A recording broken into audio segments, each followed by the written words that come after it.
noi abbiamo raccolto la richiesta esplicita del prefetto rispetto anche alle dichiarazioni che abbiamo fatto oggi, per cui apriremo una nostra struttura per accogliere, per traguardare la notte, per raggiungere l'obiettivo che è stato concesso ai ragazzi per questa notte.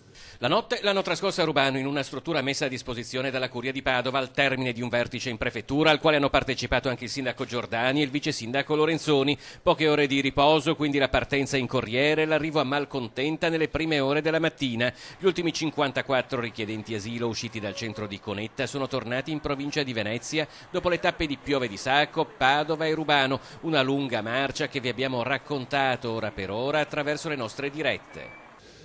È stato raggiunto un risultato importante, ma più che altro è un discorso di umanità. Non è possibile essere 50 persone che dormono fuori all'addiaccio. Sulla marcia dei profughi non mancano le polemiche verso associazioni anche sindacali accusate più o meno direttamente di aver strumentalizzato la vicenda. Loro, i richiedenti asilo, ripetono solo che a Conetta non ci vogliono più tornare e come vivere in mezzo ad una strada.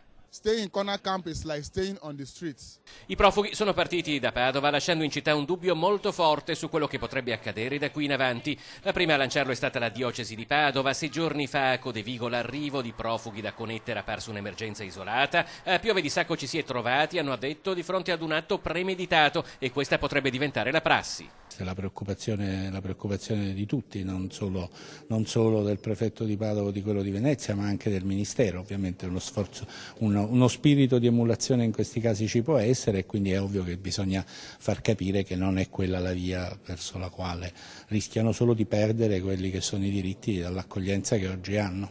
Ma se non cambiano le condizioni nel campo penso che scapperanno tutti.